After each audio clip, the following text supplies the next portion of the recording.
পুৱাই পুৱাই মাজুলী গৈ আছোঁ। আজি এটা একদম ৰাতিপুৱাই ওলাই আহিছোঁ মাজুলী যাবলৈ।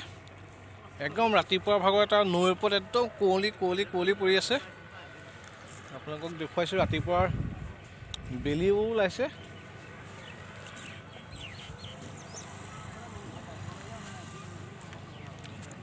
ব'লক আজি মোৰ লগত আপোনালোকো যাত্ৰা কৰক মাজুলীলৈ। নিমাতী পাৰঘাটৰ এটা মনোমোহা পৰিৱেশ, সৰু সৰু দোকান, এই দোকানবিলাক দিয়ে বহুত লোকে জীৱিকা নিৰ্বাহ কৰি আছে।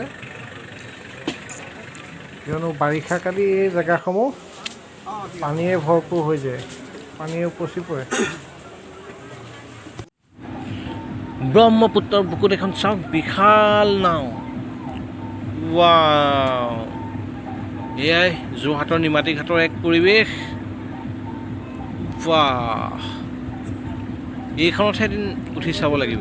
এইখনতো সদায় ৰৈ থকাই দেখোঁ, কেতিয়া ব্ৰহ্মপুত্ৰৰ পাৰত একদম বিন্দাছ ৰৈ পেলাই এনেকৈ চিগাৰেট হুপি থকা দুজনমান আমাৰ পথ প্ৰদৰ্শক যুৱক। ধেৎতেৰিকা, এনেদৰে ব্ৰহ্মপুত্ৰৰ বুকুৱেদি আমি যাত্ৰা আৰম্ভ কৰিছোঁ এইখন বিশেষ ফেৰীয়েদি মাজুলীলৈ। যাত্ৰা পথৰ কিছুমান ধুনীয়া পৰিৱেশ আপোনালোকক দেখুৱাইছোঁ। একদম ব্ৰহ্মপুত্ৰৰ বিশালতাৰ মাজেৰে আমাৰ ফেৰীখন আগবাঢ়িছে আৰু আগলৈ চাই থাকক। সেই ব্ৰহ্মপুত্ৰখনৰ মাজেদি আপোনালোকক ধুনীয়া নৈসৰ্গিক পৰিৱেশবোৰ দেখুৱাবলৈ চেষ্টা কৰি আছোঁ। আৰু এই যাত্ৰা কালত নাৱৰ ওপৰত সেই কাললৈ গুণগুণাই আমি মাজুলী অভিমুখে যাত্ৰা আৰম্ভ কৰোঁ।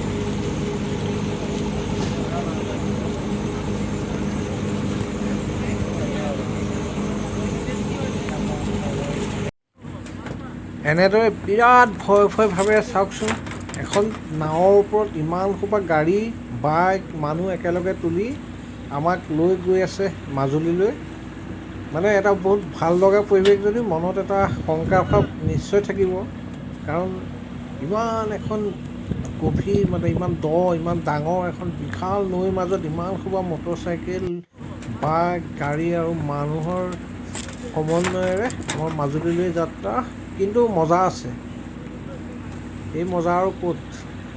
মানে এইবিলাক এনেকৈ এক্সপ্ল'ৰ আপোনালোকে যদি কৰা নাই, আহক নিমাতীৰ পৰা মাজুলীলৈ এবাৰ যোৱাৰ ফেৰীত উঠি এবাৰ আপোনালোকে জীৱনটো উপভোগ কৰক। এবছলিউটলি তামাম নাচিছে হেৰি, যোগীহে তামাম নাচিছে।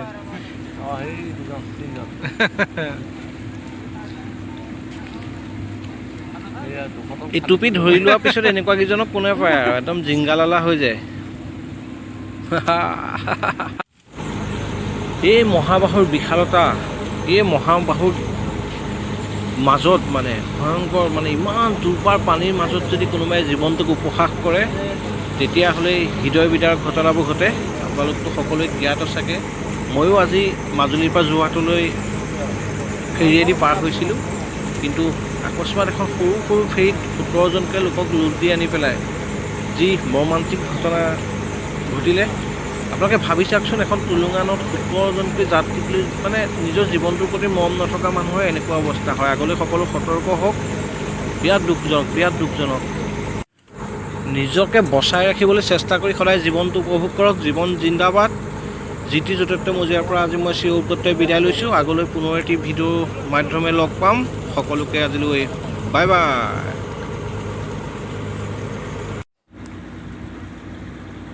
আমাক এনেদৰে স্বাগতম জনোৱাৰ বাবে এই বিশেষ চৰাইটোলৈ জনাইছোঁ বিশেষ ধন্যবাদ।